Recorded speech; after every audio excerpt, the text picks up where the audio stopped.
there, fellow nerds and geeks. Aaron Nabus here, and one of my favorite comic books at the moment is Silver by Stephan Franck. How lucky it was for me to get a chance to interview him at the Dark Planet Comics booth at San Diego Comic-Con 2017 for the Hall H Show podcast.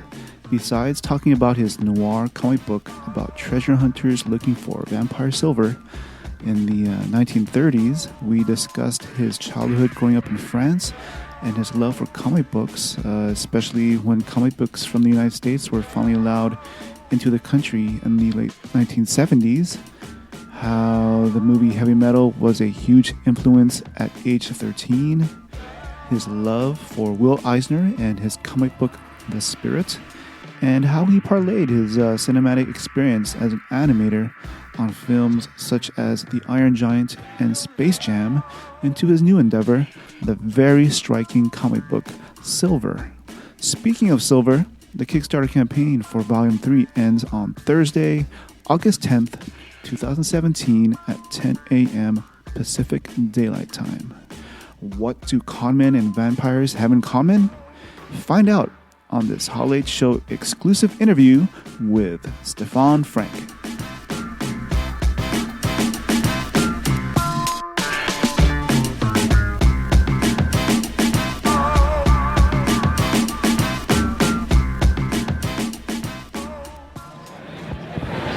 Hey everybody, we're at San Diego Comic-Con 2017. I'm here with Stephan Franck, the creator of Silver. Hi, how are you? Good. It's great to see you. Thank you for being on the Hall H Show. It's my pleasure. Can you please introduce yourself and tell us what 11-year-old Stephan was like, and what were you into when you were younger? Well, so I'm going to say I'm one of those lucky people who got to do exactly what I wanted to do as a kid. Because I grew up, like, my parents had a store that sold comics, and so I was completely in love with comics. And I loved animation too. And I grew up to do comics and animation. So, I mean, I feel very, very lucky, to be honest with you, that I'm able to do exactly what I imagined and dreamed of doing when I was a kid. Where did you grow up? I grew up in Paris. Okay. In the outskirts of Paris. And so it was very interesting because we had the French comics and we had the American comics. We grew up in the, like I was 10 in the, late 70s, you know. That's when all the American comics were finally allowed into France. So they all came all at once, and that just kind of captured my imagination, you know. Wow. Have you always been creative? Do you remember when you were when the creative spark hit you when you were younger? Yeah, I mean, to be honest, I can't remember a time that. I mean, I do actually, but I was like 3 years old or whatever. Yes, by and large, I always wanted to do this. Like, there's this, but I'll tell you something. It's a lot of kids are very creative, and sometimes it's really about the parents supporting that and kind of fanning that flame a little bit and kind of staying out of the way, but at the same time just being there at the right time. Okay. Like, for instance, funny story, I was just talking to my mom recently. Okay. And there's this story came up that when I was like maybe 6 years old, so one day my dad was looking for the living room table, like it was a low table, like a glass table, and he was gone from the living room. I was like, what happened to the table? And I don't know how, but I had dragged it up the stairs into my room. Oh, wow. And I was using it as a light table to animate. Oh, okay. And I was like 6 years old. 6? And see, like a lot of parents would have gone like, what are you doing? This is in the living. And my dad was like, yep, well, now you're set up to do your work. So I think it's a lot of kids are very creative and really have that spark, and it's up to the parents to recognize it, and if they can anyway, they can supporting that. That's a really good point. When did you know that you wanted to take it to the next level as a professional? So when I was 13 when the movie Heavy Metal came out. Okay. And that movie just blew me away, because it was everything I loved. It was comics, it was animation, it was all that stuff. So it was like, okay, for me, there's no turning back. So once again, my mom stepped in the most supportive way possible, because I said, because my favorite book was my favorite thing altogether was The Spirit by Will Eisner. Okay. And so I just said, like, you know what? I'm going to do an animated movie of the Spirit. Speaking of Will Eisner, it's his 100th birthday, right? Yes, that's right. That's right. I mean, yes, he's altogether my idol, artistically speaking, in terms of comics, and just such a well-rounded person. I mean, and I never met him personally. Okay. But that's one of my big regrets, that I never got to meet Will Eisner. But so I decided, you know what, I want to do an animated film of the Spirit. Oh, and wow. So, and once again, my mom at that time said, well, what do you need? And I said, I need this. They're like, all right, I'll get you this. You know what I mean? Okay. And so this is what it takes, and just puts you on the road to doing your work. Okay. And can you briefly tell us about your creative journey leading up to your comic book Silver? Yeah, absolutely. So just like I was saying, 13 years old was like this big fork in the road for me, where it's just like, okay, now I know for a fact that I want to do comics and animation, and I kept doing that through school. And I went to school for animation, actually. And animation it's a life project. And so right after school, I got work in animation, and my animation career started, and I got to work on movies like Iron Giant, very recently Despicable Me, but it was a long career, until there. And so during this whole time, I didn't do comics, just because I was, just animation was I had taken everything over at that point. Okay. And then about 5 years ago, I was like, you know what? I do want to do comics too. That's so important to me. There's graphic novels that especially because I read comics when I was like when superheroes meant the most to me when I was a kid, like around 10, 11. It was very meaningful to me for many personal reasons. Yes. And then my interest kind of waned a little bit. And then when I was in college is when stuff like The Dark Knight Returns, The Watchmen, all that stuff came out. Right. And it was just like, oh my God, this thing is like, it's all the stuff I care about, and now it's elevated to where it's like the great American novel. You know what I mean? So I always knew that one day I would try to get back to this and just attack it somehow. Oh, nice. I guess now that you're exhibiting your book here, Silver, can you tell us a little bit about it? The basic premise? Absolutely. Sure. Silver is a continuation of the original Bram Stoker Dracula universe, and it takes place 40 years later into the noir pulp era of the 1930s. And this group of con men team up with this woman who's a vampire hunter to steal precious silver from a castle full of vampires. Okay. What could go wrong? And I have, I think, volumes 1 and 2. Right. And you have some interesting characters. Do you want to go through the characters really quick? Yeah. So we have this master con man / gentleman thief called James Finnegan. Yeah. So the story takes place in the 30s, right? So he's the most notorious thief of his days, right? And but he's getting at the end of his rope with the FBI and all that stuff. And so this thing lands on his lap that there might be some guy in Transylvania who has a castle and who has this amazing treasure made of silver hidden inside of it. So basically it's like we're continuing it's like if Jonathan Harker hadn't told you everything that he saw in that castle. There was also, he just forgot to mention that gigantic treasure, right? So for a con man, that's like a challenge he can't pass up, right? But he doesn't know anything about vampires. First, doesn't even think they exist, right?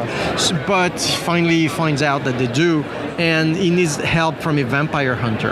And he finds Rosalind Sledge Van Helsing, who's the granddaughter of Professor Van Helsing, and who also has fallen on hard times a little bit and has a mysterious past. And so they team up. So it's you can think of it as Ocean's 11 in Dracula's castle, with this cast of character. And then there's a third character that pretty much invites himself on the crew, which is Tao, which is this 10-year-old boy who has this gift of second sight. Right. In other words, he can see the future, just not his own. So Finn thinks that that's going to be an ace, for him in his up his sleeve.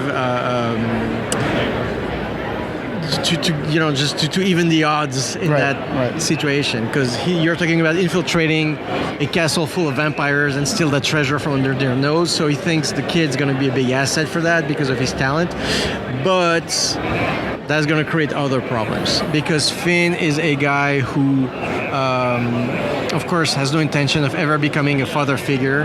He's not that type of a person. But although he has some, little splashes of goodness in him here and there, maybe. He does. we start him like really bad, like he's trying to steal from, stealing from a children's charity. So there's that, right? Yeah. But then that relationship with the kid opens the door, and I call him a good guy trying to be bad. And as the story progresses, it's getting harder and harder to be bad. I just find it interesting that vampires would collect silver. Yes. So that's one of the big thematic things in the story, because the thing that's interesting is conmen and vampires have a lot in common in the sense that they both are not living their life to the full extent. They live by night, they take advantage of people, they're predators, and they're not involved in emotional relationships in the way I'm doing vampires. Okay, yeah. So they're really dead inside, really like dead souls. So he's a little bit dead inside, they're a little bit dead inside, she's a little bit dead inside too, because she's a vampire hunter, but she's been spending a little bit too much time with the dead, what I mean? So lost her touch with the living a little bit. And so,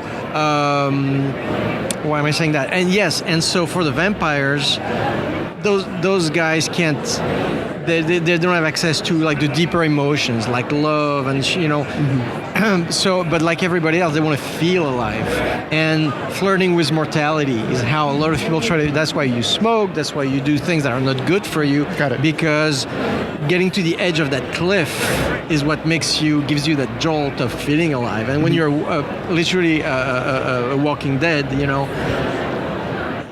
then it's even more intense.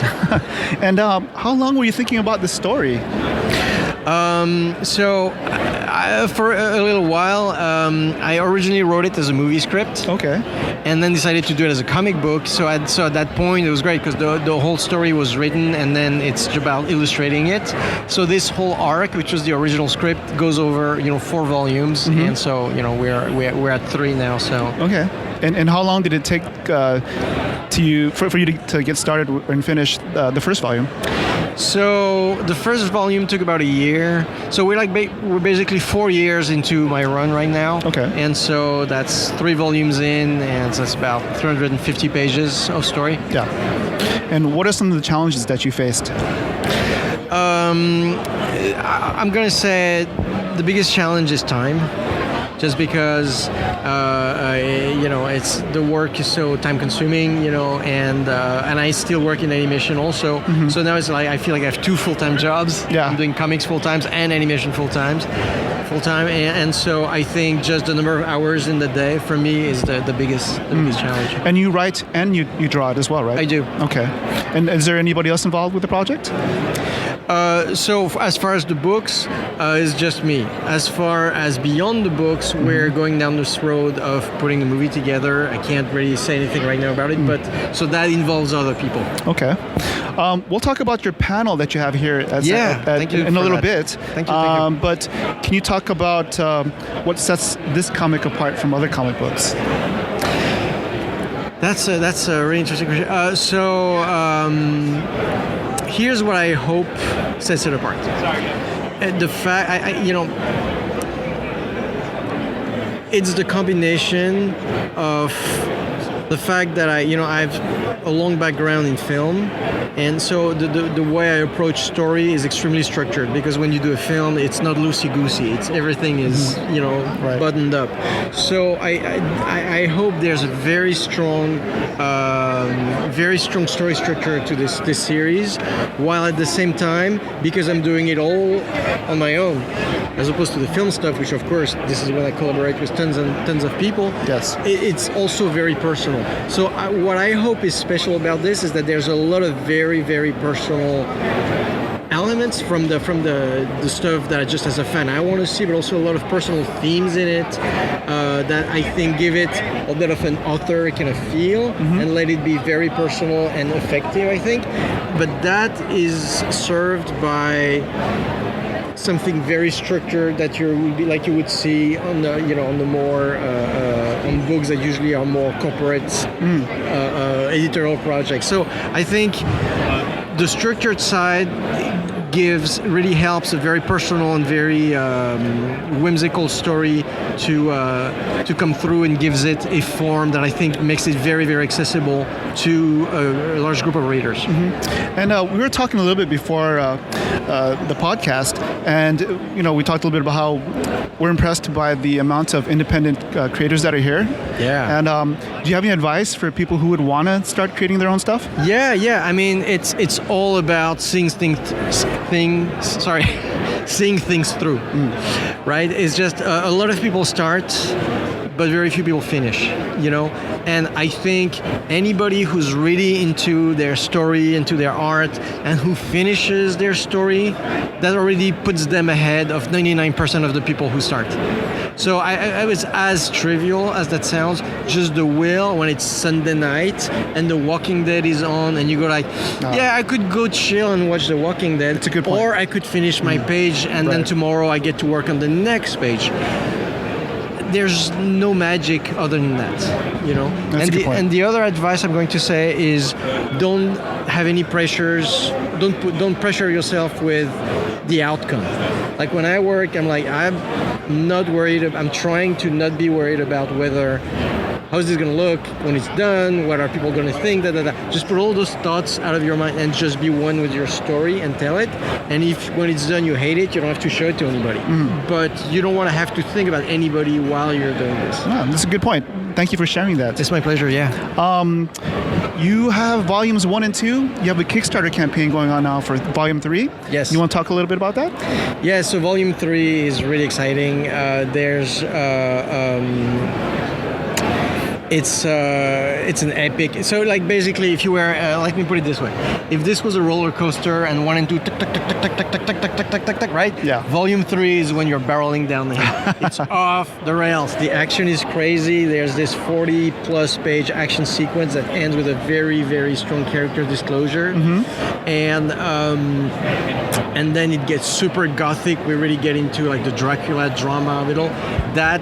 And it's a conmen story, so the whole thing will keep you guessing the entire time. Yeah.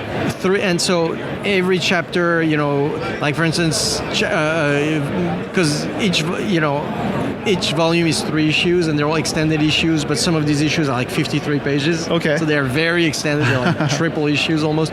So it's a really, really, really fun book. It's on Kickstarter right now. We have a few preview copies here at the show. But I could not be more excited about the book. Since we are at San Diego Comic-Con, and you do have a panel here, you want to talk briefly about that? Oh, yeah. Even though this is probably going to air after Comic-Con, I know that you have this panel at other conventions too. That's right. So I want to encourage our viewers to go check it out at a convention. Thank you so much. Well, so actually the panel also goes to one of your earlier questions, which is what sets Silver maybe a little bit apart from other books. Yeah. Is that because I come from a film background, the way I approach the page is very cinematic, and you're never confused, because that's one of the things when people come in and they say, here's something I hear a lot. I'd love to read comics, but they confuse me. I can't follow them. Right. And so there's a lot of people now who are new to comics, and that's very, very exciting, but they don't have the shorthand with the comic page that some of the older fans have. And so having film language as the way the story is told, Right. I think makes it very, very accessible. And I think that's what all the publishers are looking for right now. So in the panel, what I'm doing is I'm teaching film class as it applies to a comic book page. Right. So that's the big idea behind Yeah, I was it. really impressed because I never really thought about the positioning of your characters, Right. perspective, Right. point of view. Right. Those are really pretty interesting, elements of panel, sort of how you arrange your panels, and I never really took that into account. Thank you. So I really loved your panel, and Thank you. I encourage our viewers to go check it out. It's a fun one, yeah. Yeah. I think it's good for anybody. It goes from to professionals to pre-professionals who have an interest in comics to anybody who's just has an interest in storytelling and who's into these things. I don't want to keep you for much longer, but I'd like to do just a quick thunder round. Okay. It's our sort of off the beaten path set of questions. Sure. If we gave you $1 million and you had to spend it all in one day, what would you do with it? All in one day. Oh Yeah. man, that's hard. To be honest, I would buy a lot of books, a lot of art, and lots of guitars. Oh, guitars, huh? Yeah, I'm a musician too. Okay, Yeah. awesome. If you were a mutant who could teleport anywhere in the world, Right. where would you go and why would you go there? I would try to go probably on top of a mountain because I'd be way too lazy to climb the regular way. I would love to see how it looks from there. Okay. What 3 movies could you watch over and over and not get tired of it? Oh, very easy. Blade Runner, The Godfather Part 2, and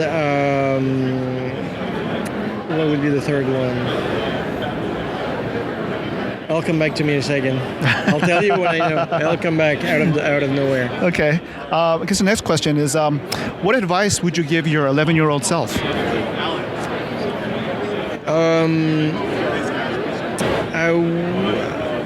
That's a good question. I would say, to be honest with you, I don't have that many regrets in my career. I've been really, really lucky to be able to work with a lot of amazing people. But the thing is that sometimes you can work in places that are very interesting where you do a lot of really good work, but it's not necessarily where your voice is not as an artist is not necessarily the most natural fit, and sometimes it's a little bit of a culture struggle. So I would say try to know as early as you can what you're about as an artist. Of course, it's a discovery. Of course, you'll evolve and figure it out, but try to understand what it is that you have to say and go to the place immediately where that's the most natural fit. And Okay. Have you remembered your 3rd movie yet? It's okay. Blade Runner, Godfather Volume 3, Robin Hood, Disney's Robin Hood. Okay. And whenever it comes up, I'm mesmerized just by the animation, and I just can't move. Oh, awesome. We'll flash forward. What's next for Silver? So Silver is completing the 4th volume, which then completes the first arc. Well, nothing we can yet announce officially, but we are on the road to trying to make the movie happen. So I was about to ask about that. Yeah. So Especially coming from a cinematic background, I was going to ask you about exactly. that. So I can't say anything more than that. That's something we're working on right now, and it's very exciting. And what other cons will you be at after San Diego Comic-Con? So this year we're doing Baltimore for sure. I think we're doing New York. We're doing CTN in Burbank in the fall, and there may be more, but those I know for sure. Okay. And I guess, did we miss anything that you want to let our audience know about? No, I think that covers what's happening right now. Okay. And where can people find you online? So they can go to darkplanetcomics.com. they can follow me on Twitter, Stephan Franck. You can look me up on Twitter. Okay.